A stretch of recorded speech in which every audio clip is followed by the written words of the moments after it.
lun dire wate beut di pesantren 6 bulan lun beut di sinan han sanggup. Rencana ya wo gampung.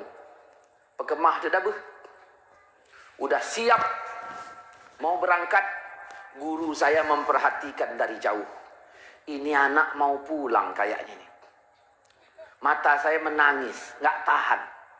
Datang seorang guru yang bijak. Assalamualaikum Tengku. Waalaikumsalam. Mau kemana? Kok nangis? Kadang-kadangnya penyakit. Buno hana menangis, hana kiwan tua lu. Hana mo. Klik, Tapi menang ditanya langsung. Tapi ini mata. Kenapa menangis? Nggak tahan saya Tengku, mau pulang saya. Kenapa pulang? Nggak tahan. Nggak sanggup lagi, kangen sama orang tua. Mungkin kau nggak suka sama kami yang ngajar di sini ya? Enggak Tengku, saya suka. Jujur saya suka saya. Tapi nggak tahan. Tunggu dulu. Kalau pulang pun jangan sekarang. Besok. Ini udah sore. Terakhir saya duduk. Guru ini tadi ingin meneguhkan hati saya. Kau yang nggak sukanya di pesantren ini apanya? Tengku saya suka semua, tapi saya nggak tahan. Kalau guru-guru yang ngajar di sini siapa yang paling kau suka? Saya sebutkan ada Tengku Polan. Begitu saya menyebutkan Tengku Polan adalah guru favorit saya, dikisahkannya lah Tengku Polan itu kepada saya, bagaimana dia dulu belajar di pesantren, 4 tahun tidak pernah dikunjungi orang tuanya, tapi dia tetap bertahan, akhirnya dia menjadi gurumu sekarang ini. Begitu diceritakannya tentang dia, teguhlah hati saya kepadanya. Al-Quran mengatakan semua kisah rasul-rasul kami ceritakan kepadamu ya Muhammad, yang dengan kisah itu kami teguhkan hatimu. Jadi untuk apa maulid kita buat? Untuk meneguhkan hati. Kenapa sahabat tidak buat? Sahabat hari-harinya bersama Rasul, hidup hatinya sudah teguh. Untuk apa mereka buat? Hanafi, Maliki, Syafi'i, Hambali, untuk apa mereka buat? Mereka generasi salaf. Hatinya sedang kuatnya. Di zaman maulid dibuat, umat waktu itu sudah banyak, tapi tak ada yang teguh hatinya kepada Rasul. Bahkan karena dia hanya mengenal nama, tapi tidak mengenal sejarah yang sesungguhnya. Maka dikumpulkanlah orang segitu banyak, dipanggilkan ahli sejarah untuk menceritakan kisah sesungguhnya tentang Nabi. Maka disitulah teguhnya hati mereka kepada Nabi. Ajaran siapa itu? Ajaran Al-Quran. Saudara-saudaraku, jadi sahabat tidak buat karena memang keadaan mereka udah teguh. Nyo saban lagi cerita lon wate ubud di rumah aja. Ayah ingin berangkat ke Banda Aceh 3 minggu. Dia bilang, "Nak, kau yang anak yang tua. Kakak nggak di rumah waktu itu, udah sekolah, keluar. Adik-adikmu jangan sempat aku pergi nggak semayang subuh. Tanggung jawabku ini ku jatuhkan ke pundakmu sekarang selama ayah pergi. Setiap pagi ku perintahkan kau membangunkan adikmu supaya semayang subuh. Ingat, kau jangan jadi anak durhaka." "Siap ya." "Oke, saya terima." Seminggu kemudian ayah pulang. "Assalamualaikum." "Waalaikumsalam." "Duduk kau di depan." Duduk, langsung ditanya, "Apakah kau sudah menjalankan amanah?" "Amanah apa ya?" "Apakah sudah kau jalankan amanahku? Setiap pagi kau bangunkan adikmu untuk semayang subuh?" Saya jawab, "Ya, mohon maaf, sekalipun nggak bisa ku jalankan." Marah ayah, bengeh.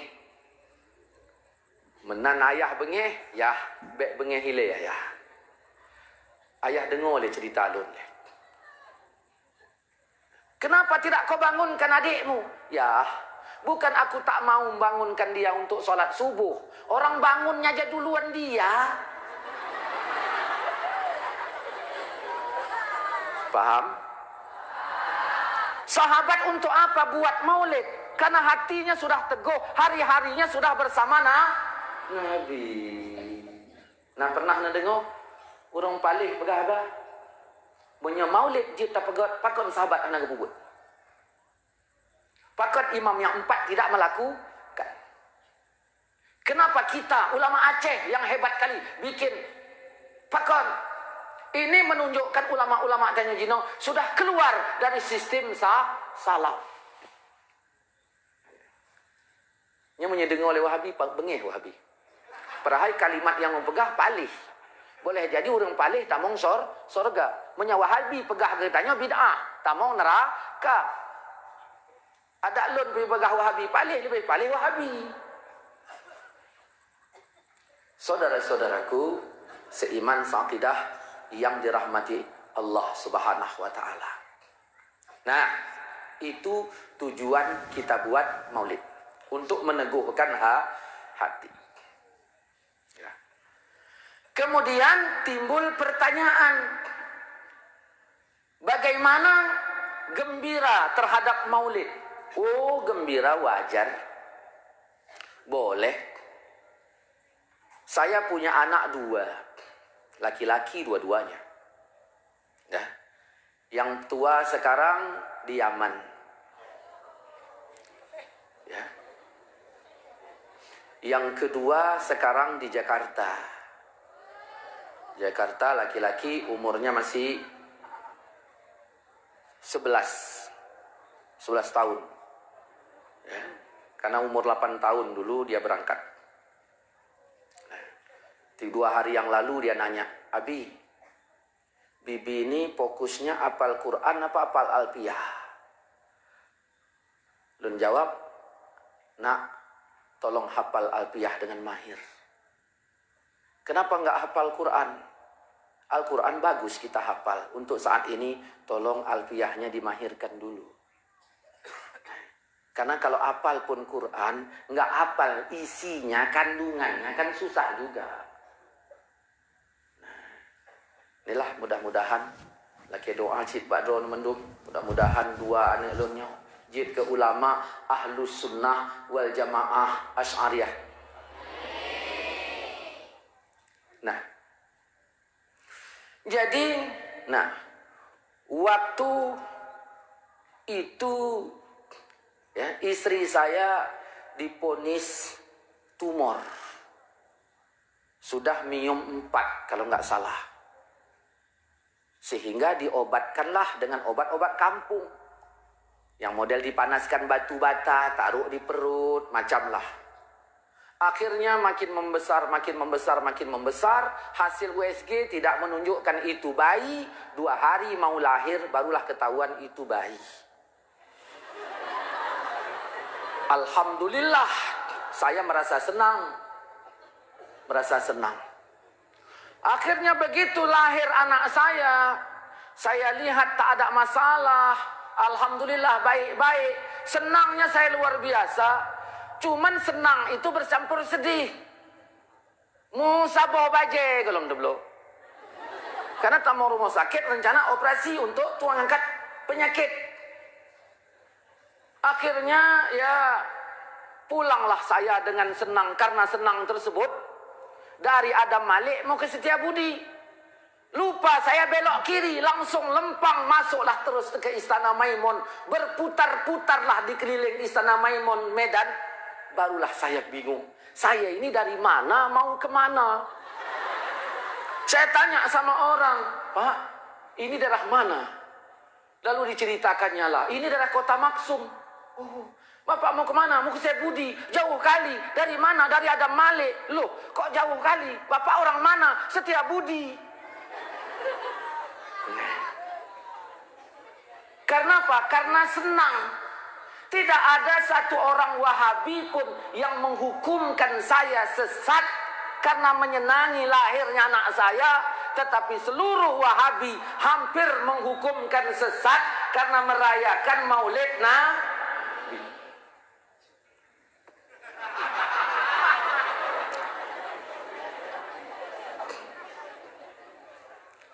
Nak mumpung leh.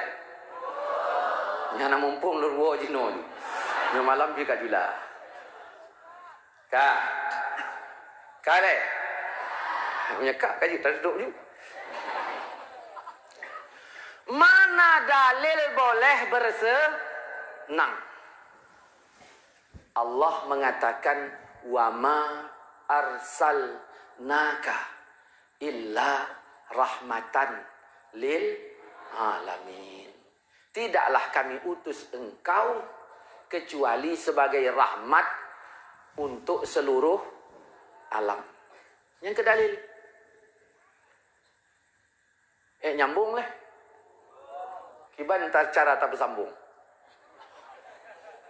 Pertanyaannya, ada enggak dalil membolehkan bersenang dalam Quran?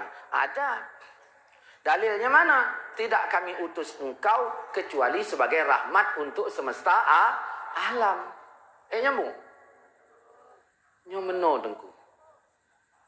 Nyan tengku yang pungo pulun yang hana mumpum. Kena orang berah. Sang hana nyambung. Karena hana nyambung, karena belum lengkap. Allah mengatakan bahwa sesungguhnya Nabi Muhammad itu rahmat. Jadi Nabi Muhammad rahmat. Sah nggak Nabi Muhammad sebagai rahmat? Sah. Kalau Nabi Muhammad sudah sah sebagai rahmat, maka tambah satu ayat. Qul bifadlillah wa birahmatihi fabizalika falyafrahu. Katakanlah dengan karunia Allah dan rahmatnya. So rahmatnya mana? Nah, Nabi. Fabizalika falyafrahu. Maka dengan demikian hendaklah mereka bergembira. So yang you dan yang bergembira? Allah. Boleh enggak bergembira? Boleh. Lalu bagaimana menyiarkannya? Wa amma bi ni'mati rabbika fahaddis. Adapun nikmat Tuhanmu maka siarkan. Saudara-saudaraku seiman seakidah yang dirahmati Allah Subhanahu wa taala. Ustaz, apa? Aku enggak maulid. Udah enggak apa-apa. Kenapa rupanya? Tapi insya Allah Ustaz. Insya Allah gimana? Alhamdulillah. Ya Alhamdulillah gimana? Walaupun aku nggak maulid. Tapi di kampung ini aku yang tahajud tiap malam Ustaz. Walaupun aku nggak maulid. Aku duha setiap hari 8 rakaat. Walaupun aku nggak maulid. Aku yang hafal Quran 30 juz. Walaupun aku nggak maulid. Aku yang hafal 3000 hadis. Yang maulid-maulid ini.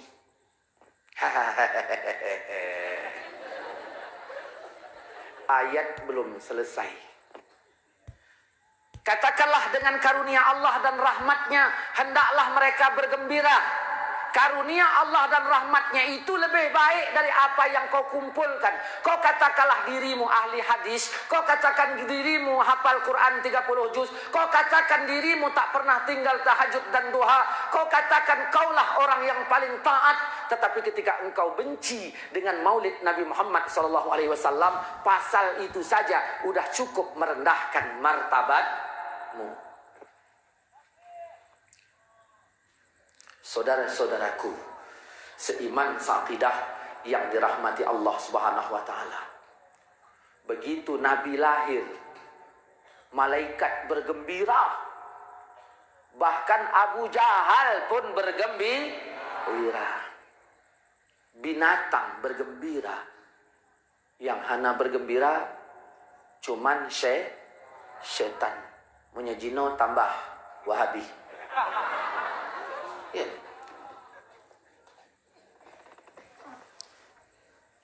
Setan Wahabi hana gembira. Ustaz kan tidak ada di zaman lahir Nabi. Betul. Jadi gembira Ustaz udah telat. Ya. Kalau telat kenapa rupanya? Ada orang kampung ini, anak mudanya ahli main bola hingga diundang main di Jerman. Yang punah ceritanya puhana pokoknya dengoy lela. Begitu main di Jerman, orang kampung yang mendukung mereka, yang senang terhadap mereka, mencari siaran televisi, ada nggak siaran langsung, orang sini main sama Jerman, ingin melihat siapa menang. Rupanya di Jerman sana, orang kampung ini menang 5-0, Jerman kalah 3-0. Bergembira nggak? Bergembira. Yang ada di sana bergembira. 15 hari kemudian baru pulang. Baru orang kampung nanya. So menang. Kamu menang 5-0. Pendukung bergembira nggak? Bergembira. Sebagai tanda dia mendukung. Setidak-tidaknya kita punya tanda bergembira lahirnya Nabi. Karena kita mendukung perjuangan saudara-saudaraku seiman seakidah yang dirahmati Allah Subhanahu wa taala. Jadi tak salah gembiranya. Boleh bergembira, boleh. Tapi kedua habis. Ustaz, kenapa orang sekarang terlalu mengagungkan? Kalau kita bikin maulid, berarti kan kita mengagungkan Nabi. Nabi itu kan makhluk, yang maha agung itu kan Allah. Apa boleh kita mengagungkan Nabi? Jawabannya boleh. Dalilnya mana Ustaz? Dalilnya, ya, Nabi Muhammad orang agung. Semana agungnya Nabi. Allah katakan innaka la'ala khuluqin azim. Engkau ya Muhammad punya budi pekerti yang sangat agung.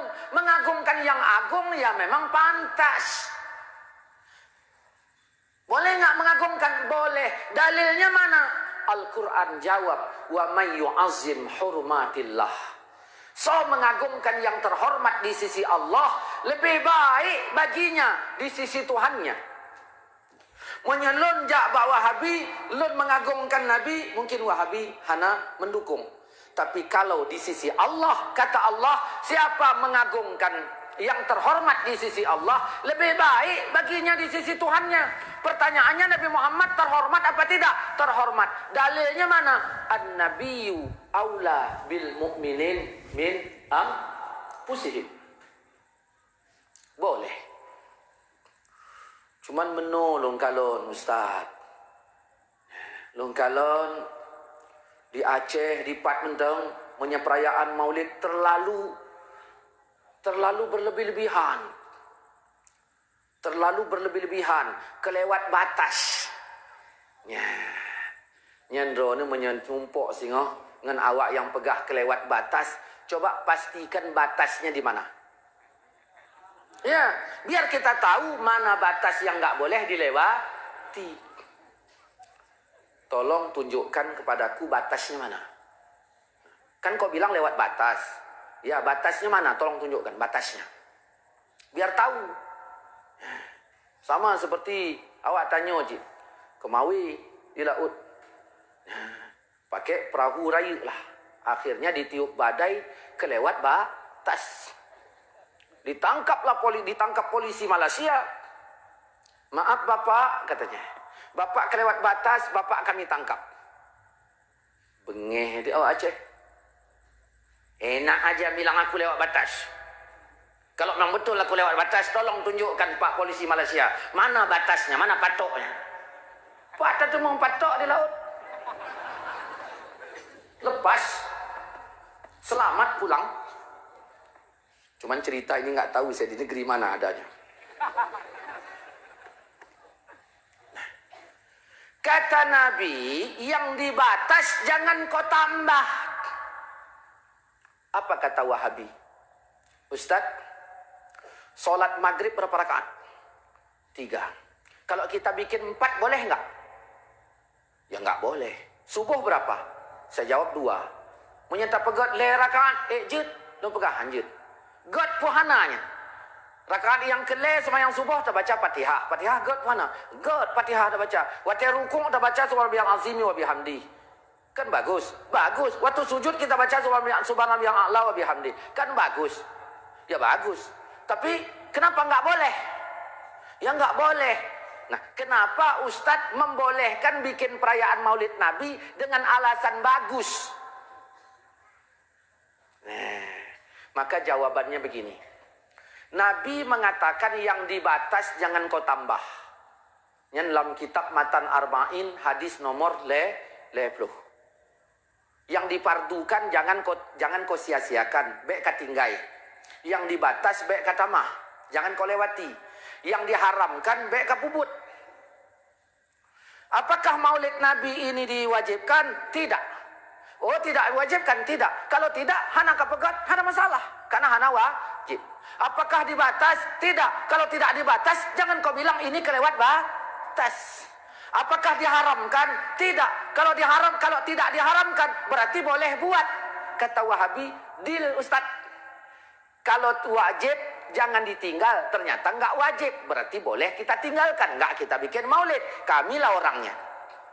Kalau diharamkan, jangan kau bikin. Ternyata nggak diharamkan. Berarti boleh bikin. Ustadz lah orangnya. Berarti deal. Ustadz bikin, kami tidak. Wahabi. Ya. Kalau masalah bikin tidak bikin, kita udah salaman dari kemarin. Kenapa kita tak mau salaman? Karena kami bikin, kau bilang ini penyebabnya kita tidak salaman. Sedangkan hadis belum selesai. Ujung hadis itu, kalau didiamkan Allah, diwajibkan tidak, dibatas tidak, diharamkan pun tidak. Ternyata ini didiamkan. Apa kata Nabi? Itu rahmat untuk kalian. Bukan Allah lupa. Jangan kau bahas-bahas lagi. Ternyata begitu Nabi mengatakan jangan kau bahas-bahas, Wahabi yang sibuk bahas. Yang kurang ajar kita apa Wahabi? Kelun pegah. Saudara-saudaraku seiman seakidah yang dirahmati Allah Subhanahu wa taala, boleh mengagungkan Nabi Muhammad sallallahu alaihi wasallam? Jawabannya boleh. Nah, cuman begini Ustaz katanya. Lun dari bunuh pakai dalil, jih pakai tapi, pakai cuman tapi. Leh muzakarah pui pegah Wahabi. Ustaz itu nggak ada dalil. Kacau. Ya, iya. Kita lihat sekarang ini kalau maulid terlalu mewah. Ini kan mubazir. Wah, dari sisi mubazirnya. Kalau tadi dibilang nggak ada ayat dan hadis. Ini kan mubazir. Oke lah, terlalu mewah. Di mana yang kau tengok terlalu mewah? Itu daerah kecamatan Semalanga. Ya, benar lunduk dengan Walid Nuh di rumah beliau. Nah, Walid Nuh bilang ke Tengku Baihaqi yang di Panton. Sini telepon ke dia, gue ke tukang daging. Pesan 150 kilo. Nah, 150 kilo si untuk acara Maulid. Wah, itulah. Mewah apa tidak? Mewah. Nah, pertanyaannya, boleh apa tidak mewah? Kita selain Nabi, kita udah mewah. Andaikan Jokowi datang ke tempat ini.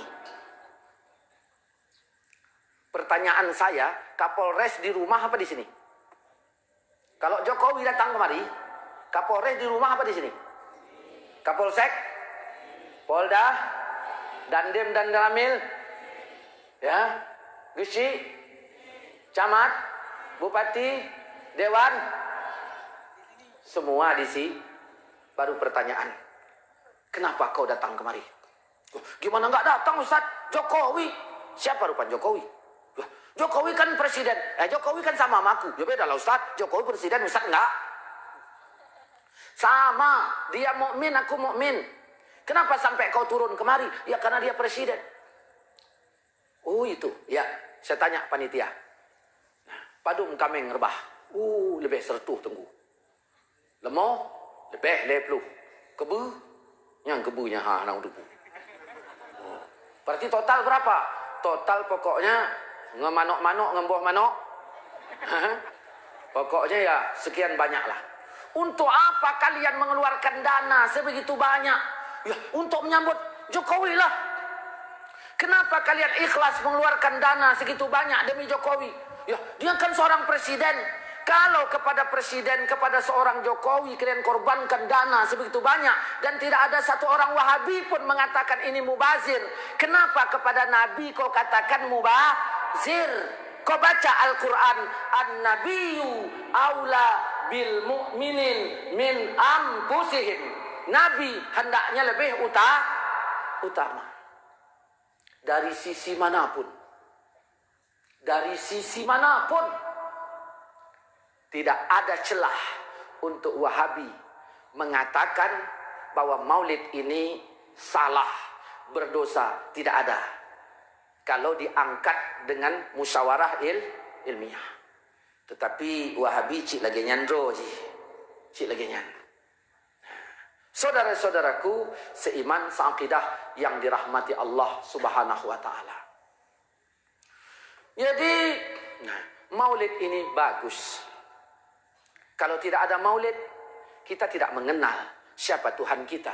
Tidak mengenal bagaimana bentuk masjid. Kita tidak mengenal bagaimana itu Al-Quran. Kita tidak mengenal bagaimana itu sunnah. Tidak kita tahu. Karena adanya maulid ini, maka kita tahu siapa guru, siapa kita, siapa sebenarnya ya Rasulullah Sallallahu Alaihi Wasallam. Dan kita juga tahu siapa sebenarnya Wahabi. Kita kalau melihat ke dalam Quran, ya, Wahabi na dalam Quran. Punya buina. Hah? Buina lah dalam Quran. Wahabi na apa? Pegah mentang, menyahana pegahana, menyena pegah. Nah. Wahabi hana ke pegah dalam Quran. Tapi ciri-cirinya ada. Lihat itu dalam surat Ar-Rum. Ayat 10. Luruskan wajahmu kepada agama Allah. Tetaplah kalian fitrah. Sebagaimana lahir kalian dulu fitrah. Nah, caranya bagaimana? Dengan kembali bertobat, mendirikan sholat, jangan musyrik. Yang sampai ayat 31. Di ayat 32 dirincikan. Yang musyrik itu ialah orang yang memecah belah agama. Setiap agama menjadi beberapa kelompok. Hingga menjadi beberapa kelompok. Setiap kelompok membanggakan kelompoknya. Yang kira-kira yang pegah oleh Allah SWT dalam Qur'annya. Nah, orang memecah belah agama. Sehingga menjadi beberapa kelompok. Setiap kelompok membanggakan kelompoknya. Saudara-saudaraku, dakwah Wahabi start awalnya di mana? Anti mazhab. Di situ start awalnya. Anti mazhab. Ustaz, kita nggak boleh bermazhab. Hanjit bermazhab, hanjit. Bahkan hanjit bermazhab. Mazhab ini kan mecah belah. Kita Islam disuruh bersatu. Sekarang buktinya ada 4 mazhab. Beda-beda cara berpikirnya. Inilah pemecah belah yang paling utama ini. Hanafi, Maliki, Syafi'i, Hambali. Kata Wahabi. Nggak boleh. Kita langsung kepada Quran dan hadis. Jadi caranya bagaimana? Keluarlah Ustaz dari mazhab. Kita langsung Quran dan hadis. Tadi Islam ada 4 kelompok. Hanafi, Maliki, Syafi'i, Hambali. Kita anggap aja lah itu sebagai kelompok. Udah ada Hanafi, Maliki, Syafi'i, Hambali. Datang Wahabi, kita langsung ke Quran dan hadis. Maka dibikinnya lah kelompoknya. Jadi 5. Tadi 4. Sekarang tambah dia. Jadi 5. Jadilah Salafi. Kena Salafi je no? Salafi. Mengaku Salafi. Nah, padahal palsu. Yang palsu bukan Salafi. Dah Salafi Wahabi. Kita tidak boleh bermazhab Ustaz. Mazhab mecah belah. Tinggalkanlah itu mazhab itu. Kita kembali ke Quran dan hadis. Ya udah, kita ke saya ini aja. Oh sudah, itu pun tak betul. Jadi kelompok yang kedua. Tambah 4. Jadi padu. 6. Datang lagi yang berkata, Ustaz, kita kembali ke Quran dan hadis, nggak usah pakai mazhab, mazhab mecah belah. Kita langsung Quran dan hadis. Ya udah kita kemari. Oh ini juga tak betul. Kita kemari, tak betul juga. Kita gali sendiri. Jadi kelompok yang ketiga. Udah berapa? Udah 7. Begitulah itu jadinya. Dan ini fakta yang kita lihat sekarang. Ya, macam-macam. Quran dan hadis jadi Muhammadiyah. Quran dan hadis jadi Hidayatullah. Quran dan hadis jadi As-Sunnah. Quran dan hadis jadi MTA. Majelis Tafsir Quran. Cocok? Enggak. Gara-gara itu lahirlah kelompok baru. Setiap kelompok membanggakan kelompoknya. Ini bangga kepada kelompoknya. Ini bangga kepada kelompoknya. Ini bangga kepada kelompoknya. Ini bangga kepada kelompoknya. Kami kata ini Quran dan hadis. Kalau nggak ada Quran dan hadis kami nggak mau. Ini Quran dan hadis. Kalau nggak ada Quran dan hadis kami tak mau. Ini juga Quran dan hadis. Kalau tak ada Quran dan hadis kami tak terima. Ini juga Quran dan hadis. Oke. Kalian kalau sholat berjamaah, setelah sholat zikirnya jahar apa sir? Oh sir. Kenapa? Ya karena nggak ada hadis mengatakan jahar. Jangan dulu. Coba kau baca hadis dari Abdullah bin Zubair, riwayat Imam Muslim. Rasulullah SAW setelah sholat 5 waktu zikirnya jahar apa sir? Zikirnya jahar apa sir? Ya mana aku tahu. Jangan kau jawab mana aku tahu, karena kau pedomanmu Quran dan hadis. Nabi Muhammad zikirnya setelah sholat jahar. Tidak sir zikirnya. Tapi gini Ustaz, dalam Quran dikatakan zikir itu sir. Buka itu surah Al-A'raf ayat 205. Wazkur rabbaka fi nafsika. Sebutlah Tuhanmu dalam dirimu. Tadarruan wa khifatan. Dengan rasa takut dan dengan rendah hati dan rasa takut. Dunal jahri. Nggak boleh jahar Ustaz. Quran bilang nggak boleh jahar. Makanya kami zikir sir. Jadi waktu Nabi Muhammad zikir jahar, Nabi Muhammad lupa mayat itu. Kembali lagi kayak orang itu bertanya. Nabi Muhammad lupa mayat itu sehingga dia zikir jahar. Kau pula yang teringat. Ya, ini kan jelas memang tidak boleh. Inilah sesatnya Tengku Hidayah. Zikirnya kadang-kadang sering jahar. Kami pakai ayat. Ayatnya bagaimana? Nah, sebutlah Tuhanmu dalam dirimu. Tidak boleh jahar. Tapi kan ayat bilang pagi dan petang. Tidak boleh zikir jahar pagi dan petang. Berarti leh semayang subuh lah terpegah bengoh ji. Seput ji leh semayang asa. Berarti 2 waktu yang dilarang Allah zikir kuat. Berarti selain subuh dan asar bisa. Kenapa kau mendahului Al-Quran sehingga kau katakan tidak bisa ke semua waktu? Berarti Tengku sesat juga lah. Loh, kenapa kau bilang Tengku Hidayah sesat? Karena Tengku Hidayah semua waktu jahar. Ya udah deal. Ya, deal lah. Tengku sesat, kami sesat. Oh tidak, kalian sesat, kami enggak. Loh, mana bisa begitu? Kan Tengku zikir jahar setiap waktu. Sedangkan Quran bilang pagi sama petang yang enggak boleh. Tengku bilang boleh semua. Berarti Tengku sesat. Kalian sesat juga. Kenapa? Kalian bilang tak boleh semua. Padahal yang dikatakan Allah tak boleh pagi dan sore. Ya udah, deal lah, sesat sama kita ini. Oh enggak, kalian sesat, kami enggak. Nih, loh kenapa begitu? Ini ayat turunnya di mana? Turunnya di Mekah. Nabi Muhammad sendiri. Allah bilang wazkur. Turunnya di Mekah. Orang Mekah kepada Nabi pada zaman itu bagaimana? Benci. Jangankan bersuara. Tanpa suara pun Nabi lewat, mereka sudah benci. Ditambah lagi Nabi berzikir kuat, ya makin benci. Namun Allah tidak melarang semua. Hanya dilarang Allah 2 waktu. Bengoh dengan seput. Pakon bengohnya hanjut. Karena wate bengohnya dilarang oleh Allah. Pakon. Karena bengohnya kapi gelom bedoh. Jadi waktu subuh kafir belum bangun. Paham? Ya, subuh kafir enggak bangun. Ya. Paham kan? Subuh kafir enggak bangun. Itulah. Ya. Kenapa Nabi dilarang zikir kuat subuh? Karena kafir. Ana bedoh subuh. Kambung leh. Ya. Pakon seput anjir. Karena seput kafir istirahat. Udah.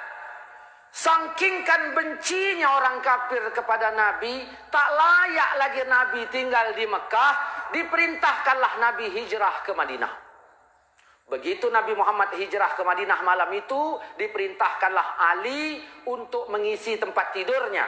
Karena orang kafir di luar rumah Nabi berusaha mengepung rumah Nabi, ingin mendobrak pintunya, membunuh Nabi di tempat tidurnya. Di situ Nabi berkata kepada Ali, Ali, tolong kau tidur di tempatku, memakai selimutku, memakai bantalku, gitulah istilahnya. Ali siap. Menyedron tengku siap mana? Ini nah, belun lah Nabi, yang lain lah. Ya, Ali siap. Akhirnya berangkatlah Rasulullah ke Madinah.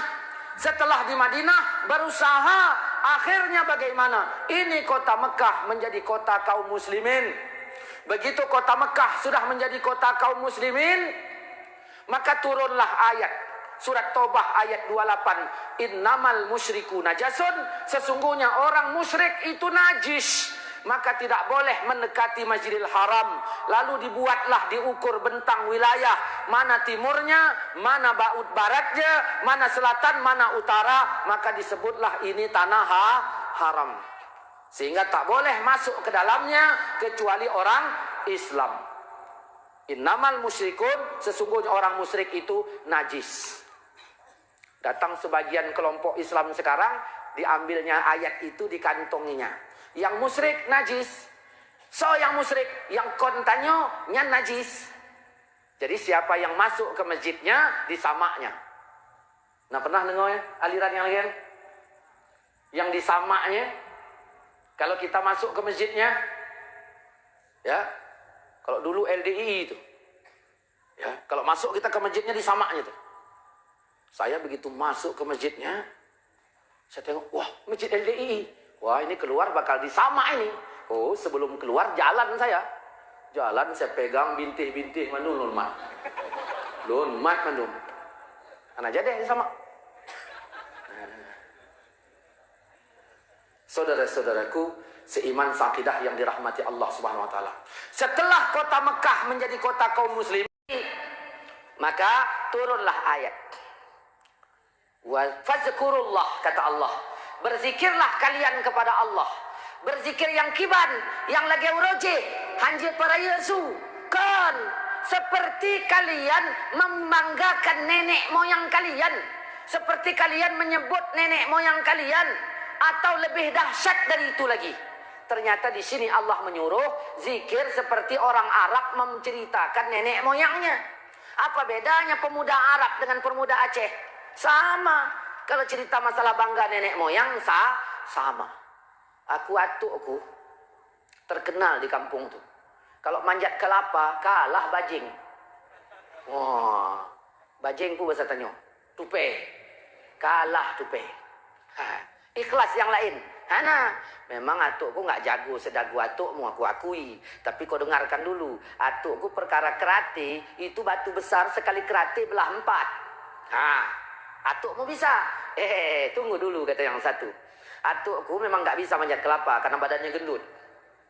Nggak bisa juga ngerati. Tapi begitu air bah datang kemarin, berjalan dia di atas air itu, nggak tenggelam, selopnya pun nggak basah. Makin besar suaranya, seperti orang bertekak. Kata Allah, berzikir kalian seperti itu. Nabi Muhammad setelah sholat, zikir suaranya lantang. Lantang zikirnya. Disebutkan dalam riwayat Imam Muslim, disebutkan oleh Ibnu Abbas, sahabat juga ikut zikir sama. Suara mereka kedengaran sampai ke jalan. Saya tidak tahu bagaimana jarak antara tempat sahabat sholat dengan jalan di waktu itu. Tetapi mic waktu itu belum ada, suaranya kedengaran sampai ke jalan. Saudara-saudaraku, walaupun demikian kita ucapkan, karena kata Allah tadi setiap mereka membanggakan kelompoknya, mereka tetap mengharamkan zikir jahar, karena kelompoknya mengatakan nggak boleh zikir jahar. Saudara-saudaraku, seiman seakidah yang dirahmati Allah Subhanahu wa taala. Nah, jadi tolong santri-santri betul-betul berdoa kepada Allah supaya fitnah Wahabi ini tidak masuk ke dalam hati mulai dari sekarang sampai akhir hayat nanti. Kenapa? Karena mereka ini mengajarkan fitnah, menjauhkan kita dari ulama, orang-orang yang sudah terkontaminasi dengan ajarannya. Dengarkan cerita mereka, mulutnya itu selalu mencaci ulama-ulama kita. Apalagi tentang sama dia, oh udahlah, Cihana bawanya, Hana, Pakon, Hana sampai bacaan kita kepada almarhum nggak sampai. Ditambah lagi paham HTI, Hizbut Tahrir Indonesia, paham HTI mengatakan azab kubur tidak ada, azab kubur. Jadi waktu kami di Medan pas di kantor NU datang Ustadz Idrus Ramli, dia cerita tentang azab kubur. Sebelah saya orang paham anti azab kubur, dia cerita sama saya. Sebenarnya itu dia nggak tahu saya pun kenalnya baru itu sebenarnya azab kubur tidak ada itu. Loh, dari mana kau tahu nggak ada? Kan kau belum masuk kubur. Ya memang nggak ada. Cobalah Ustaz baca dalam surat Yasin. Ya wailana man ba'asana min marqadina haza. Aduh celakalah kami, siapa yang membangunkan kami dari tempat tidur kami. Ini buktinya bahwa mayat dalam kubur tidur. Salah itu Kiai Idrus Ramli, salah. Ini yang betul, ini ayat. Terus saya bisikkan sama dia, berarti aku semalam keliru. Kupikir azab kubur itu memang ada. Nggak ada, Pak. Yang ada, mayat dalam kubur tidur, ini ayatnya. Berarti ku keliru lah semalam itu, Pak. Keliru gimana? Ya aku kan ziarah kubur ke makam ayahku. Ku ucapkan salam, rupanya ayahku tidur. Oh bukan begitulah maksudnya. Loh. Sebenarnya saya juga setuju kalau azab kubur ditiadakan. Setuju Pak Hana Teguh? Azab kubur ditiadakan, setuju atau tidak? Setuju. Cuman yang jadi masalah di tafsir-tafsir pun azab kubur disebut. Apalagi kalau kita baca tafsir Ibnu Katsir, banyak sekali riwayat tentang azab kubur. Bahkan Al-Quran mengatakan alhaakumut takasur hatta zurtumul maqabir. Awas kau dalam kubur nanti, sampai masuk kubur awas. Kan sebuah ancaman. Masa Allah mengancam, ancamannya nggak ada? Makanya kalau kita baca dalam surat Taubah ayat 101, Muhammad, di sekelilingmu banyak orang munafik. Banyak orang munafik. Keterlaluan munafiknya, maradu, keterlaluan. La ta'lamuhum, kau tak tahu mereka. Kami yang tahu. Nanti kami azab 2 kali. Kemudian kami kembalikan kepada azab yang besar. Kapan 2 kali? Di dunia, yang kedua di kubur, nanti baru dikembalikan kepada azab yang besar. Nabi berdoa kepada Allah, basah tempat duduknya supaya diselamatkan dari azab kubur. Tiba-tiba datang orang baru sekarang mengatakan azab kubur tak ada. Ditambah lagi yang Wahabi tulen mengatakan orang kalau udah dikubur ya udah sama aja, nggak ada apa-apanya lagi, udah jadi tanah ya udah nggak ada apa-apanya. Kita ini terlalu hormat kali sama kubur. Orang kalau udah masuk kubur habis, nggak ada apa-apanya. Yang betul, iya. Kalau kau kuikat di kubur tengah malam berani nggak? Oh nggak berani aku. Kenapa? Ya takut aku. Tapi kau bilang nggak ada apa-apanya. Ya. Nabi mengatakan kalau kamu lewat ke kubur ucapkan salam. Ucapkan salam.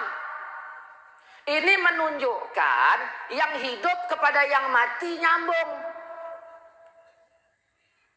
Lalu ketika kita ucapkan salam dijawab oleh yang mati. Dari mana Ustaz tahu yang mati jawab? Kan Ustaz nggak dengar. Nabi nyuruh mengucapkan salam nggak lewat kubur? Nyuruh. Kalau lah yang mati itu nggak dengar, kira-kira untuk apa Nabi nyuruh? Dia dengar, dijawabnya. Jawabnya putus kepada kita. Maka Nabi mengatakan apabila mati anak Adam, putus. Yang memang putus yang mana? Yang mati. Menyamati Abi Maulananya, putus amalnya. Kecuali tiga. Amal siapa? Amal saya. Tetangga saya ada Ludin, ada Leman, ada Wawan, macam-macam. Tidak disebut Nabi. Dia tidak putus kepada saya. Makanya kalau saya mati, tugas dialah memandikan saya. Tugas dialah mengkafankan saya. Karena tak putus. Tugas dialah menyolatkan saya. Tugas dialah menguburkan saya. Tugas dia juga mendoakan di saya. Dikubur. Tugas dia. Saya putus. Kecuali 3 perkara. Apa itu? Sedekah jariyah. Jariyah. Sedekah mengalir. Nah, sedekah cendol.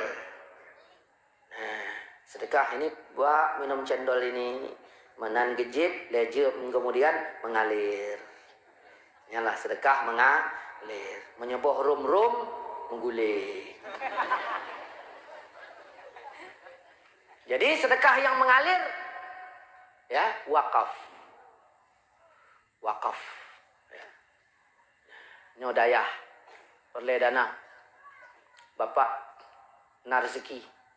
Wakafkan, sabosak semen. Sekian batang besi. Ongkos tukang dan segala macam lah. Sehingga jadi balai. So, mentong yang but di balainya, bapak meninggal, mengalir. Alhamdulillah Ustaz. Nyodayah kalau nun bantu. Bagus. Namu put bawa balai kah? Pengke siro. Ada masalah? Nah, kalau bantu. Nah. Jariyah apa tidak itu? Jariyah. Bagus? Bagus. Sehingga ada orang banyak jariyahnya. Masjid dibangunnya, balai dibantunya, tak kalah bar juga dibuatnya. Jariyah apa tidak? Bar itu.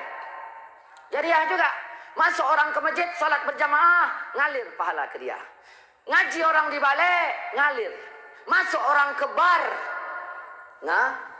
ngalir. Nah, banding jamaah. Jamaah masjid, jamaah balai dengan jamaah bar. Toh le. Toh rame. Pakai tepu loh. Kamu anak kamu tepu. Balai jamaah bar dengan jamaah balai. Kak, lagi yang. Kemudian apa lagi yang dikatakan Nabi nyambung? Ya. Ilmu yang dimanfaatkan. Ilmu yang dimanfaatkan. Yang nyambung.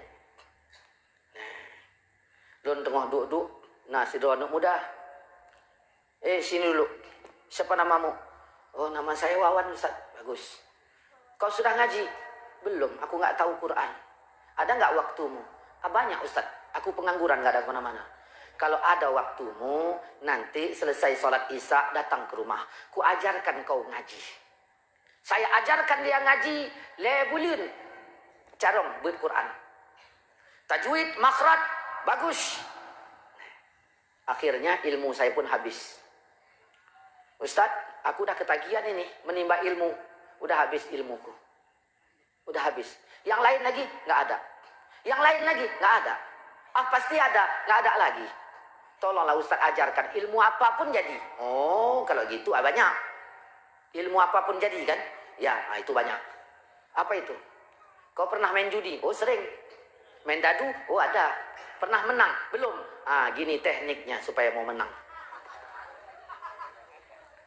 Lun Pruno untuk main dadu, tekniknya menang.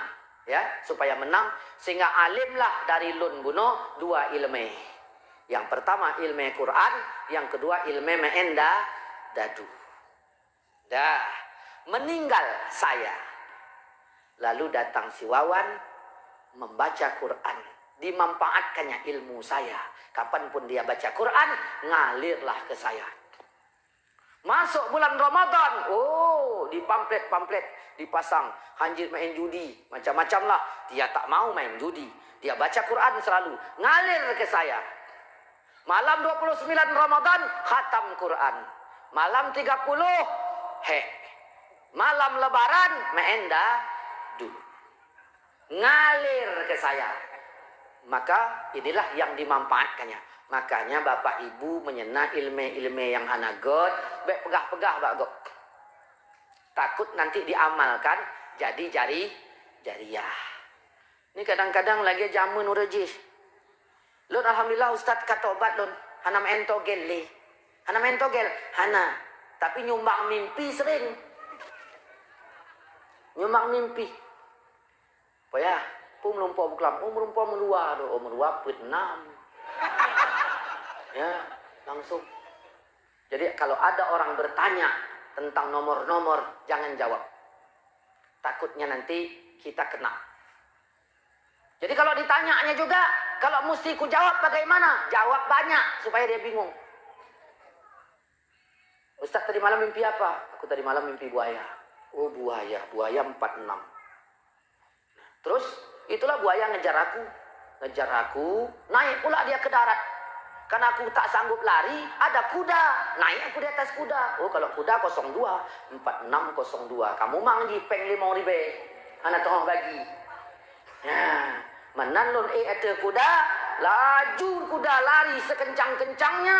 Kemudian ada pula macan. Wah, macan berapa lagi? Terakhir ada 10 binatang. Oh, nggak bisa dipercaya lagi nih peng 5.000 gimana cara tak pasang. Saudara-saudaraku, seiman sakidah yang dirahmati Allah Subhanahu wa taala. Apakah betul seperti yang didakwahkan Wahabi bahwa sesungguhnya tidak sampai bacaan tanyo sabadiah ketanyo kepada almarhum? Tidak. Jadi sebenarnya sampai apa tidak? Sampai. Kalau memang sampai, bagaimana kronologis sampai? Allah mengatakan laha ma kasabat wa alaiha ma kasabat. Baik yang kapubut, baik bagimu. Buruk yang kapubut, ya buruk kembali kepadamu. Andaikan saya baca Fatihah sekali, saya niatkan ke kubur Syihudin, lalu saya baca Al-Fatihah, baik apa tidak? Baik, kata Allah, baik bagimu. Tapi Wahabi katakan, walaupun baik, tetap tidak baik. Di sini kesesatan Wahabi yang pertama. Kronologis sampainya bagaimana? Begitu saya membacakan Fatihah, maju dalil surat Fatir ayat 10, ilaihi yas'adu kalimut thayyib wal amal salih yarfa'uhu. Dikembalikan kepada Allah kalimat yang baik. Kalimat yang baik, bunuh kiban, membaca Fatihah, baik apa tidak? Baik. Soleh apa tidak? Soleh. Diangkat oleh Allah Subhanahu wa taala. Cara ngangkatnya bagaimana? Allah punya nama Ar-Rafi', Maha mengangkat. Allah punya nama Al-Mujib, Maha menerima. Allah punya nama Al-Mu'id, Maha mengembalikan.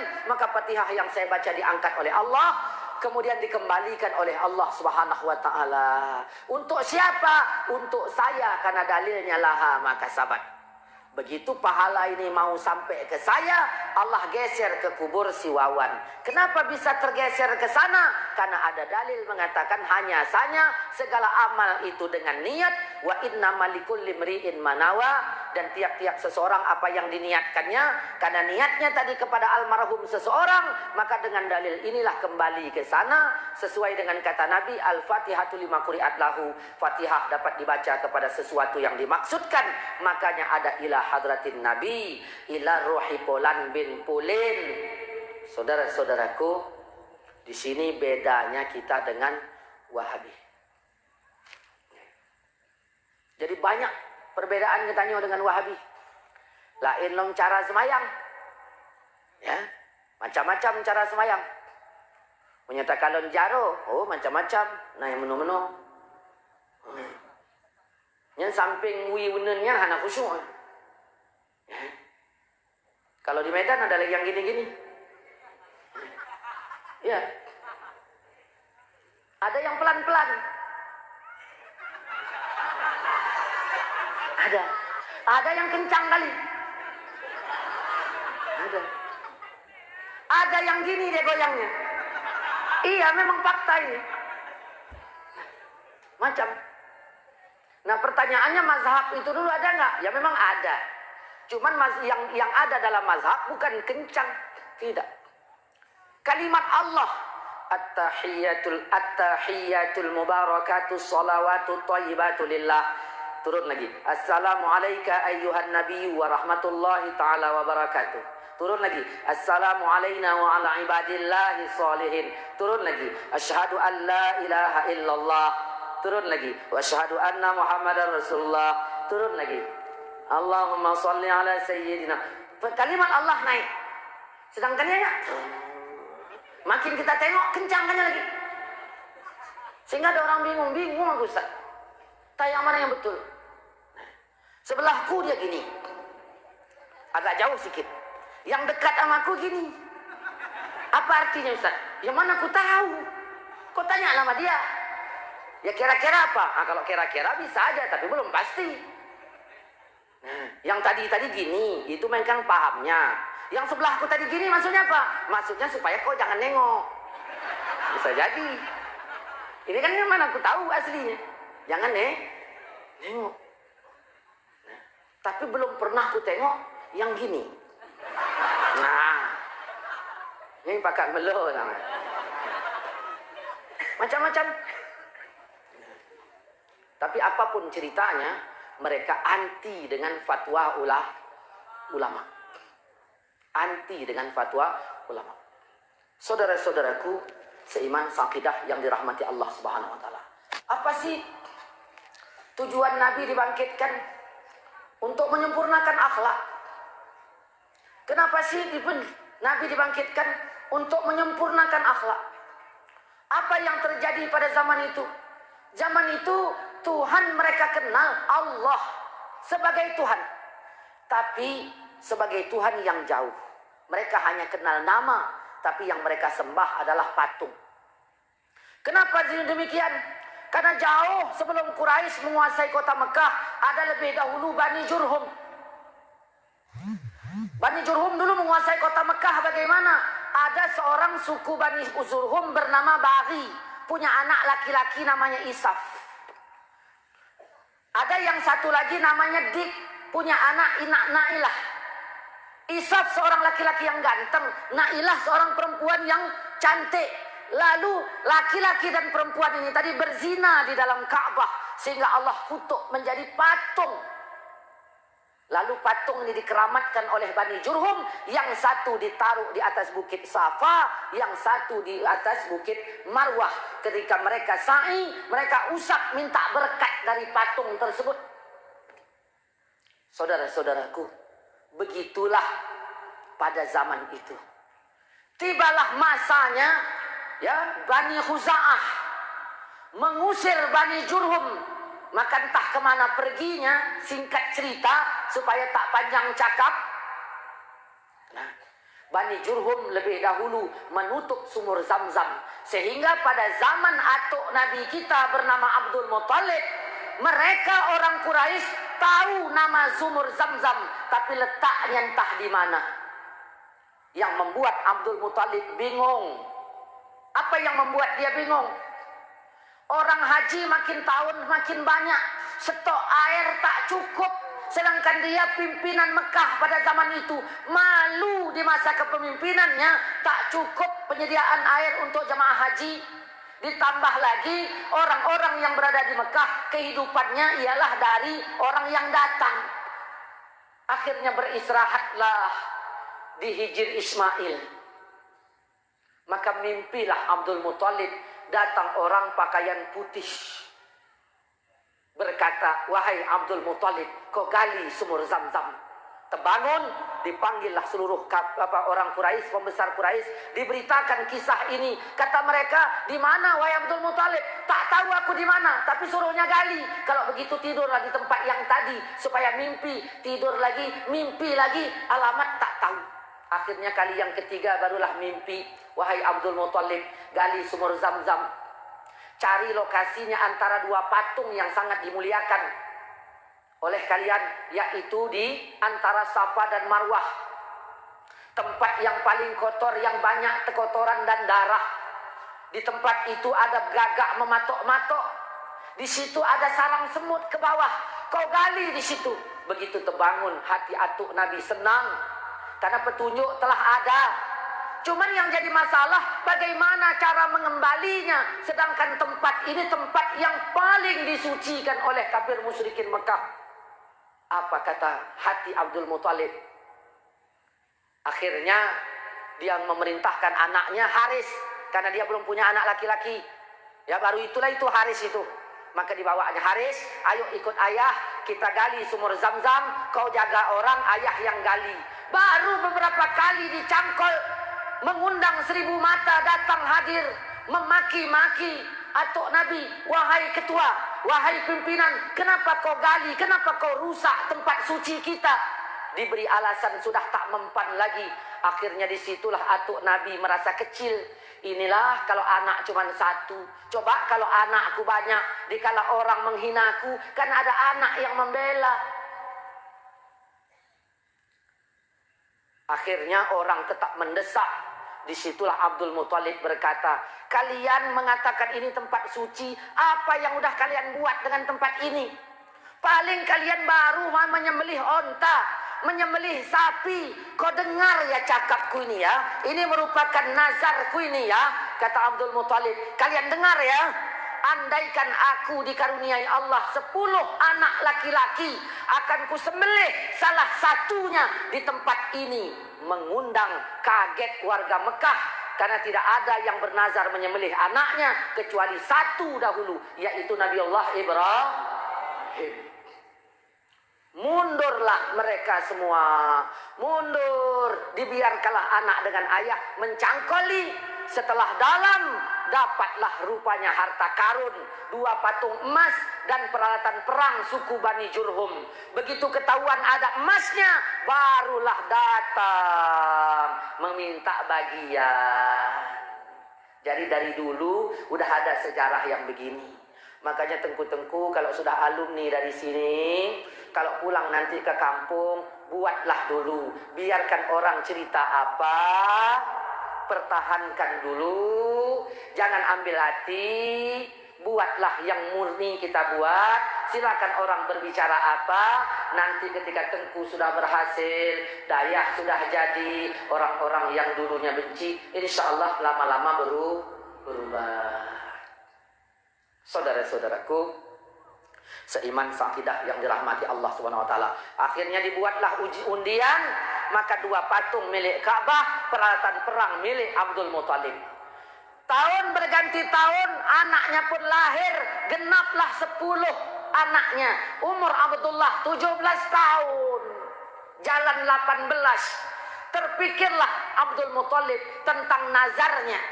Akhirnya beliau membawa ke-10 anaknya ke Ka'bah untuk disembelih dengan menyiapkan 10 anak panah, dibuat namanya masing-masing di anak panah tersebut, dan 10 anak panah yang sudah ada nama anaknya masing-masing diserahkanlah ke juru ramal untuk menentukan siapa di antara 10 anaknya yang bakal dikorbankan. Namun hatinya berdegup, kencang jantungnya, berkata, ya Allah, kalaupun ada yang mesti mati, janganlah Abdullah. Kenapa? Karena Abdullah adalah pemuda seperti Nabi Yusuf pada zaman dahulu. Sayangnya Abdul Muthalib luar biasa. Tapi walaupun sayang, dia seorang yang patuh kepada janjinya di sana. Akhirnya undian pun ya dimulai, kenalah nama Abdullah. Kaget. Orang-orang pun kaget karena orang sayang kepada Abdullah. Sayang orangnya baik, ganteng orangnya, tak banyak cakapnya, baik budinya, karena di dalamnya ada nur Nabi kita Muhammad sallallahu alaihi wasallam. Maka orang mulailah merayu Abdul Muthalib, janganlah kau menyembelih anakmu, hai Abdul Muthalib, jangan kau sembelih, jangan kau buat tradisi ini. Kalau kau buat tradisi menyembelih anak, maka sungguh keturunan kita nanti ke depannya menyembelih anak. Jangan. Oh tidak, ini sudah nazarku kepada Allah. Kalau sudah kujanjikan, bagaimana atukku dulu berjanji menyembelih, apa yang terjadi kuserahkan kepada kehendak Allah. Akhirnya ada yang berkata, Abdul Muthalib, marilah kita berangkat ke Hijaz. Di sana ada seorang dukun yang punya banyak jin. Coba kita tanyakan kepada dukun. Kalau hasil dukun nanti mengatakan anakmu Abdullah sembelih, kita sembelih. Tapi kalau tidak, kita cari solusinya. Akhirnya ini ajakan diikuti, dituruti. Datanglah ke Madinah. Di Madinah dukun sudah pindah. Akhirnya datang ke rumahnya karena sudah malam. Dukun tersebut menyuruh pulang, besok hadir lagi, nanti kutanyakan nanti malam kepada jinku. Begitu besok pagi sampai ke tempat itu, kata dukun tersebut, berapa ganti nyawa di kota Mekah. Oh begini wahai dukun, 1 nyawa 10 onta. Oh coba kalian buat 2 anak panah, yang 1 10 onta, yang 1 Abdullah. Kalau nanti keluar nama Abdullah kau tambah 10 lagi. Kalau nanti keluar kau tambah 10 lagi. Kalau Abdullah juga kau tambah 10 kali. Begitulah terus menerus kau tambah sampai Allah ridho onta sebagai gantinya. Maka dibuatlah 10 kali, jadilah genap 100. Barulah tidak keluar nama Abdullah, yang keluar nama onta. Di situ orang musyrikin Mekah bersorak, gembira, senang. Tak jadi pemuda yang ganteng ini disembelih. Tapi kata Abdul Muthalib, aku tak mau. Tetap akan kusembelih juga ini anakku ini. Kenapa? Ini bisa jadi kebetulan. Kecuali kuuji 3 kali lagi. Setelah diuji 3 kali lagi, apa yang terjadi? Keluarlah onta juga 3 kali. Barulah senang. Saudara-saudaraku, begitulah perjuangan atuk Nabi kita Muhammad SAW. Begitu juga lah yang dirasakan oleh ayah Nabi kita. Dia tidak marah, tidak lari ketika ayahnya hendak menyembelih. Tapi kurang ajarnya Wahabi, sebegitulah pengorbanan ayah Nabi siap disembelih. Wahabi mengatakan ayah Nabi masuk neraka.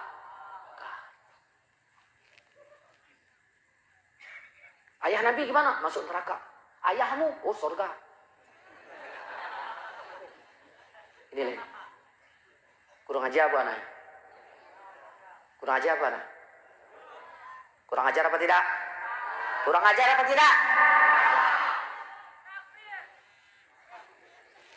Inilah ini mereka. Alasannya apa? Kan ada hadis sahih Ustaz. Datang pemuda kepada Nabi. Ya Rasulullah, ayahku di mana? Kata Nabi dalam neraka. Tanya ya, dalam neraka. Pergi pemuda ini tadi dalam keadaan marah. Kata Nabi, sesungguhnya abimu dan abiku dalam neraka, baru senang. Ini. Ada model orang seperti pemuda ini ada. Kalau dia sendiri bikin dosa, dia malu. Kalau rame-rame nggak malu. Kan ada yang model pemuda ini. Ayahku di mana? Dalam neraka, kata Nabi. Pergi dia kecewa. Kata Nabi untuk menyenangkannya, sesungguhnya ayahmu dan ayahku dalam neraka. Inilah yang dipegang Nabi, ayah Nabi dalam neraka. Tak ada rasa sayangnya sedikit pun kepada ayah Nabi. Kalau betul-betul dia cinta kepada Nabi, tentu dia sayang kepada ayah Nabi. Kalau dia punya keyakinan ayah Nabi dalam neraka berdasarkan dalil ini, begitu kita tunjukkan fakta ayah Nabi tidak di neraka, harusnya senang. Ini tidak, malah merah mukanya kalau kita katakan ayah Nabi di sorga. Ada ayah punya anak 1, sayang kali katanya sama anaknya. Datang orang nelpon, Assalamualaikum Wak, Waalaikumsalam, anak Wak tabrakan. Aduh, kenapa tabrakan? Tapi ya udahlah, udah takdir. Datang saya, Wak, anak Wak nggak tabrakan. Ini sehat amaku sekarang. Marah Wak itu sama saya. Harusnya dia bersyukur, faktanya anaknya selamat. Ini Wak sayang anak apa enggak ini? Wahabi tak sayang sama ayah Nabi. Dia pengennya ayah Nabi di neraka. Kalau di sorga nggak pengen dia. Padahal kalau kita lihat dalam Quran, ayah Nabi tidak masuk neraka. Lihat Al-Quran surat Bani Israel ayat 15. Kami tidak mengazab, kata Allah, sebelum kami utus Rasul. Maka pertanyaannya, atas dasar apa ayah Nabi dalam neraka? Kita bilang kafir. Kafir kepada siapa? Kafir kepada Nabi Muhammad. Nabi Muhammad belum lahir. Kafir kepada Taurat. Ayah Nabi bukan Bani Israel. Bukan keturunan Nabi Ishak. Tapi ayah Nabi keturunan Ismail. Sedangkan Taurat udah jelas dalam Quran, hudan li Bani Israel.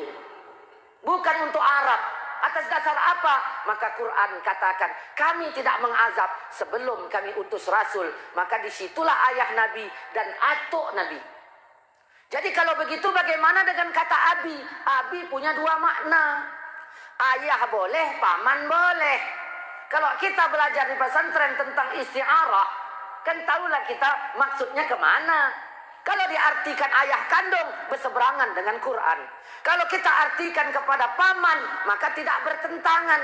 Tapi Wahabi nggak mau. Kalau udah nyan, nyan aja. Nyan ke nyan. Wahabi nyan ke nyan. Saudara-saudaraku, seiman seakidah yang dirahmati Allah Subhanahu wa taala.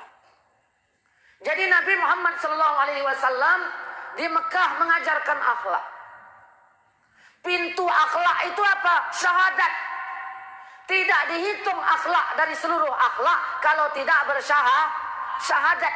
Makanya kalau bapak ibu ingin menjadikan anaknya ini berakhlak baik, ajarkan syahadat yang benar. Bagaimana benarnya syahadat? Cukupi syaratnya. Syaratnya bagaimana? Syaratnya 2 sajalah dari saya, nanti minta tambahnya lagi kepada Abu di sini. Apa itu syaratnya? Syaratnya yakin, 1, yang kedua nerima. Apabila 2 ini sudah ada, insya Allah anak bapak ibu insya Allah baik. Jadi syaratnya 2, yakin sama nerima. Ya kan sama aja Ustaz, yakin sama nerima? Enggak. Ya kalau udah yakin terimalah. Kalau terima, ada seorang penembak. Nah, 100 kali dia nembak, ya, buah apel yang kecil ditembaknya, jarak 10 meter, nggak pernah meleset pada titik yang ditentukan.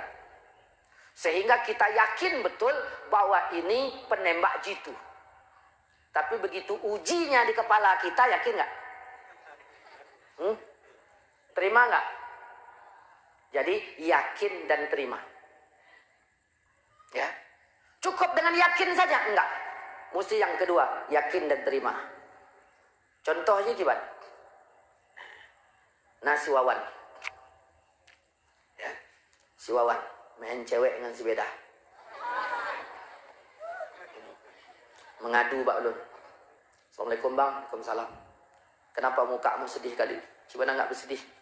Abang kau udah tahu, aku udah 5 tahun menjalin hubungan sama si Beda. Aku udah mengutarakan rasa cintaku. Apa yang kau bilang? Ya aku tulis di surat itu.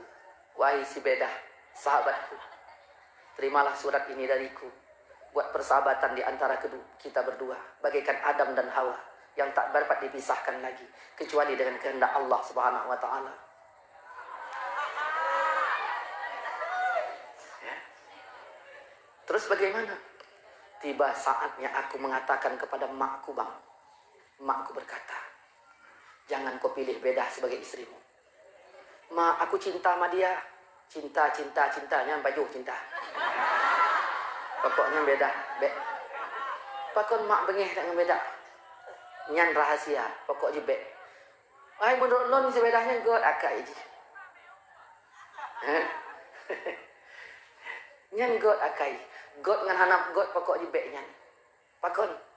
Rupanya rahasianya. Mak Bedah ni tadi saingan maknya untuk mendapatkan ayahnya.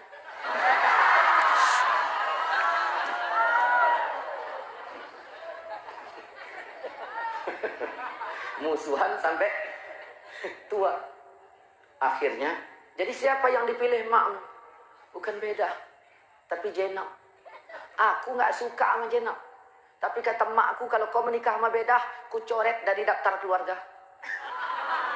Daripada aku jadi maling kundang, durhaka memak, biarlah. Ya terserah kaulah. Setahun kemudian ketemu di Panton. Yang ceritanya Hana, cuman untuk paham. Assalamualaikum bang, Waalaikumsalam. Aku udah nikah bang. Nikah sama siapa? Sama Beda? Enggak jadi bang, sama si Jenab. Yakin kau si Jenab itu istrimu? Yakin kau si Jenab itu istrimu? Ya yakinlah bang. Gimana nggak yakin? Kan aku ijab kabulnya. Oh iya juga ya. Ya. Kau terima si Jenab itu sebagai istrimu? Ah, inilah yang berat bang. Maka kalau kita yakin kepada Allah, Allah sebagai Tuhan, penuh yang kedua, terimalah Allah sebagai pengatur. Baik yakin mentang. Allah memberikan kepada kita 2. Sebagai kode bagi kita supaya tahu apa yang harus kita buat. Allah senantiasa menyuruh kita 2 macam. Pertama syukur, yang kedua sabar. Ustadz, aku tak tahu kapan Tuhanku nyuruh aku syukur. Aku tak tahu kapan Tuhanku nyuruh aku sabar. Sama, kau tak tahu, aku juga tak tahu. Jadi kenapa Ustadz enak kali berceramah nyuruh syukur dan sabar? Ya sama-sama kita nggak tahu. Cuman Tuhan miskol. Loh, miskolnya gimana? Ya kan ada nada deringnya. Kalau nada deringnya nikmat, berarti Allah nyuruhmu bersyukur. Kalau nada deringnya ya musibah, berarti Allah nyuruhmu sabar. Artinya engkau dalam keadaan menerima perintah Allah. Kau lihat nada deringnya, nikmat apa namanya, musibah. Musibah berarti suruhnya sabar. Tujuan sabar apa? Supaya kau dekat dengan Allah. Tujuan syukur bagaimana? Supaya selamat dari azab Allah. Oh gitu Ustaz ya? Iya.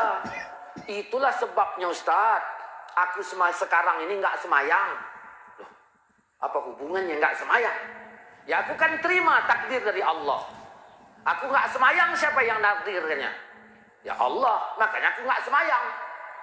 Yang kedua, kenapa aku nggak semayang? Kemarin waktu ku tes, aku, si Udin, si Leman, si Wawan, 4 aku. Begitu ku tes Fatihahku kemarin, salahnya 5. Kul huwallah 6. Rukuk sujud total salahnya 30. Si Udin 30, Leman 30, Wawan 30. Aku tadi 45 lah. Terus bagaimana? Ada kawan sebelah. Kau mau nggak dengan secepatnya salahmu dikurangi hingga jadi 1? Oh mau laku. Gimana caranya bang? Caranya nggak usah semayang, salahmu cuma 1. Ya, ya kalau semayang salahnya 30. Kalau nggak semayang salahnya 1. Jadi caranya bagaimana? Ya udah nggak usah semayang. Yang kedua, semayang dan tidak semayang ini kan tergantung takdir Allah juga. Ustadz semayang siapa yang gerakkannya? Allah. Aku main judi siapa yang gerakkannya? Allah. Ya udah, sama-sama kita gerak Allah. Ini menyenang orang paham lagi kiban caranya. Mungkin tertampak. Ya. Tanya dia. Saya tanya itu. Ada uak. Jago kali cerita agama. Setiap pos ronda hampir ada dia itu. Asal orang malam ada dia cerita agama. Semayang bo. Nah, kena yang lain. Di Medan itu nah dengan poya yang lain. Semayang bo. Pegahaba agama carong. Semayang bo di Medan. Jino kaminah poyanya. Ana di Medan. Takut lu kaminah keno. Ya. Tapi insyaallah ino ana ngaku. Nah, jadi saya tanya Wak paling kali cerita agama, tapi kenapa Wak ini selalu maksiat? Aku maksiat ini dikehendaki Allah. Karena tidak bergerak sesuatu tanpa izin Allah, tanpa digerakkan Allah. Kau sekarang semayang kan? Iya. Siapa yang gerakkan? Allah. Siapa yang hendaki? Allah. Siapa yang izinkan? Allah. Ya udah, kau semayanglah terus sesuai digerakkan Allah. Aku pun terima juga apa yang dikehendaki Allah. Tanya, Wak, kenapa Wak main judi? Ya karena digerakkan Allah aku berjudi. Kenapa sampai Allah gerakkan Wak berjudi? Ya gimana? Orang Allah kehendaki kok. Kenapa sampai Allah gerakkan dan kehendaki Wak berjudi? Ya Allah izinkan kok. Kenapa sampai Allah izinkan Wak berjudi? Karena nafsuku yang minta. Ini bedanya. Ada permainan nafsu, ada permainan akal. Makanya ketika kita keliru, Allah tanya, mana akalmu? Mana akalmu? Makanya dalam Quran surat Yunus ayat 100, Allah menimpakan azabnya bagi orang yang tidak menggunakan akalnya. Maka kalau kita ingin maulid ini dapat hikmahnya, sempurnakan akal. Karena akal ini ngajak kita beriman. Ya, ngajak kita dekat kepada Allah. Nafsu ngajak kita maksiat, illa ma rahima rabbi. Apa yang membuat kita kehilangan akal? Yang membuat kita kehilangan akal bersahabat dengan orang zalim. Makanya caranya bagaimana? Cari sahabat kita yang baik-baik. Kata Allah, kunu ma'as shadiqin. Hendaklah kamu bersama yang benar. Kita kalau udah bersama orang, kita nanti akan akrab. Kalau udah akrab, setia kita. Saya pernah dulu satu ketika berangkat, kami naik perahu, ya, mancing di laut. tiba-tiba terdampar di sebuah pulau. Di pulau itu jauh, tak nampak pinggirnya. Saya terdampar di sebuah pulau. Saya cari orang di sana, saya teriak-teriak, tak ada orang. Begitu saya berjalan, saya selusuri pulau itu, ternyata ada anak babi 1 ekor. Jadi di pulau itu cuma 2 lah saya. Saya 1, anak babi 1. Anak babi pun dia telusuri pulau itu, nyari ayahnya, nggak ada. Nggak ada ayahnya. Saya pun saya cari orang, tak ada. Yang ada anak babi. Anak babi pun cari ayahnya, tak ada. Yang ada saya. Maka dianggapnya lah saya ayah angkatnya. Dengoy le.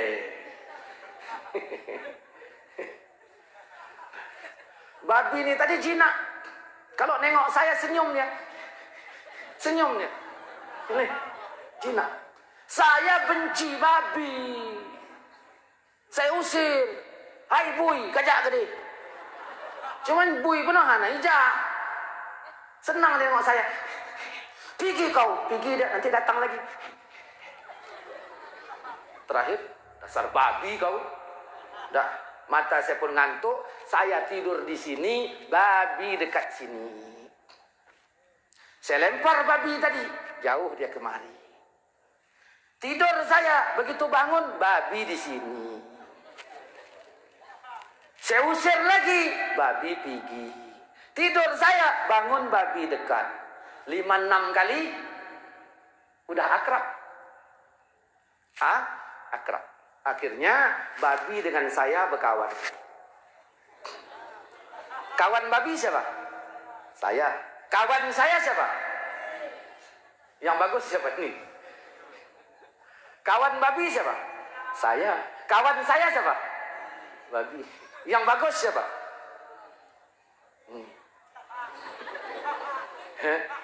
Saya ulangi. Kawan saya siapa? Babi. Kawan babi siapa? Saya. Yang bagus siapa? Hati-hati berkawan. Paham kan? Paham lah, nggak usah lah didetilkan kali. Udah, akhirnya akrablah saya dengan babi. Pada satu ketika babi hilang. Saya berpikir, mana babi ini tadi? Saya merasa kehilangan. Yang tadi saya benci, sekarang terasa kehilangan. Toh babi bunuh, bui bunuh. Hei lon minta. Hana. Dah. Tiba-tiba datanglah babi tadi bawa satu buah ubi. Buah ubi. Ubi kan? Membawa 2 ubi lah. Nah, dibawanya yang satu untuk dia, yang satu untuk saya. Babi bawa ubi. 2, yang satu untuk babi, yang satu untuk saya. Saya lapar. Saya makan nggak? Babi yang saya makan apa ubi? Sedang saya makan ubi, ya. Ubi yang saya tengok, tapi hadiah dari babi. Dah. Dengan sebab saya menerima hadiahnya, akhirnya babi ini tadi bagian dari kehidupan saya. Sudah. Saya tetap pengen pulang. Bagaimana caranya? Saya tak tahu arah. Tiba-tiba lewat helikopter. Rendah. Mencari isi penumpang perahu yang hilang dulu. Begitu rendah di pulau, saya lambaikan tangan saya. Akhirnya dilihat. Dan turunlah helikopter itu membawa saya pulang. Begitu saya diangkat masuk ke helikopter, babi nengok saya dari bawah. Disitulah rasanya saya tak siap berpisah dengan babi. Paham Teguh? Walaupun kita tahu itu tak boleh, ilmu kita akan dihilangkan oleh keakraban kita. Hati-hati.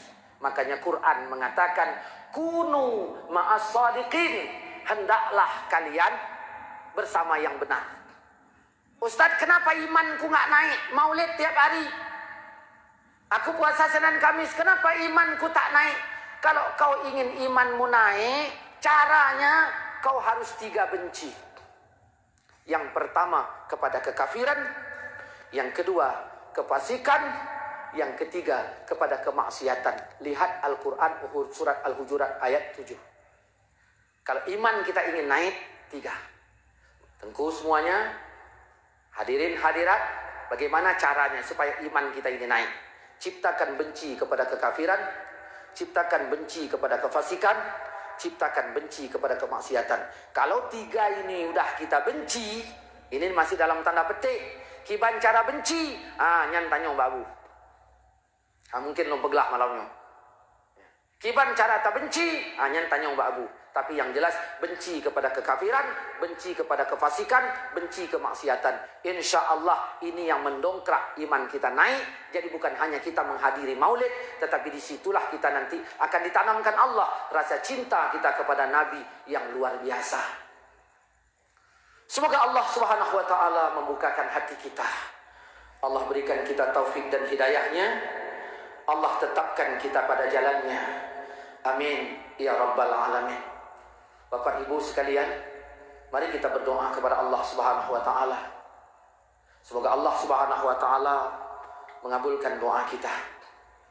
A'udzubillahi minasyaitonirrajim. Bismillahirrahmanirrahim. Alhamdulillahirabbil alamin.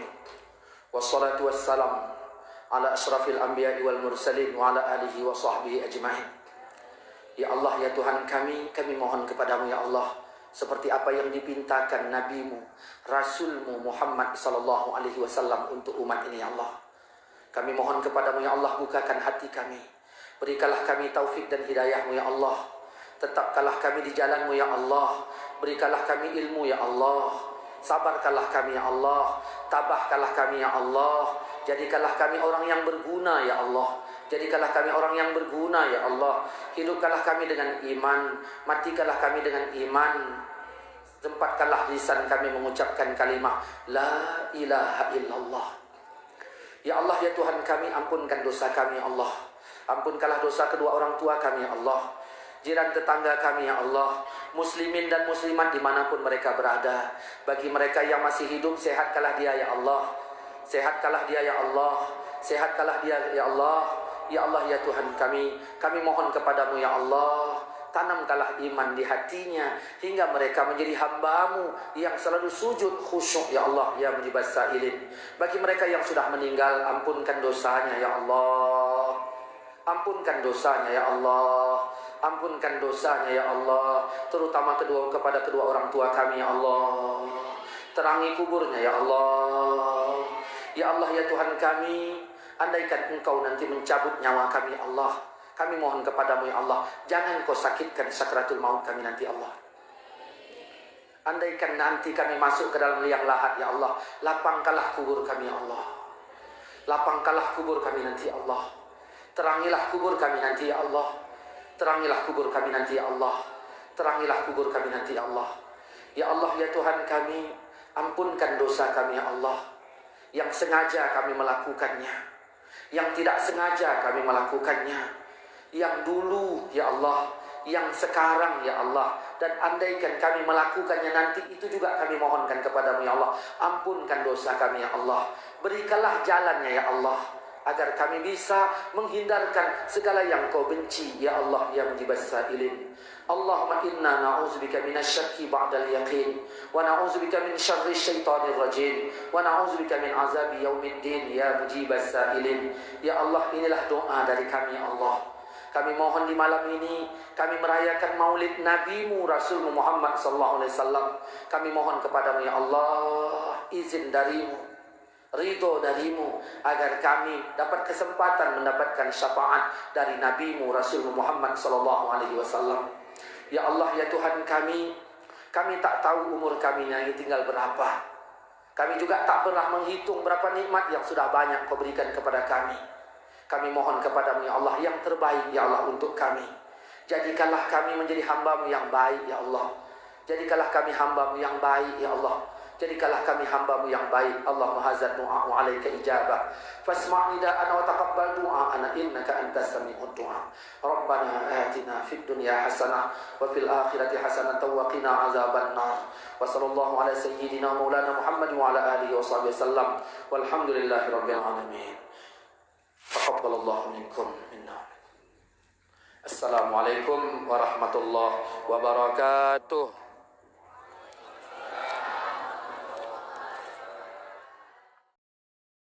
Bandung Nabi bertaturi wahai taulan 25 yang disebut dalam Al-Quran. Temayang fun wahai kaum Nabi Adam. Nyan ke itu wahai tungku bandum insan.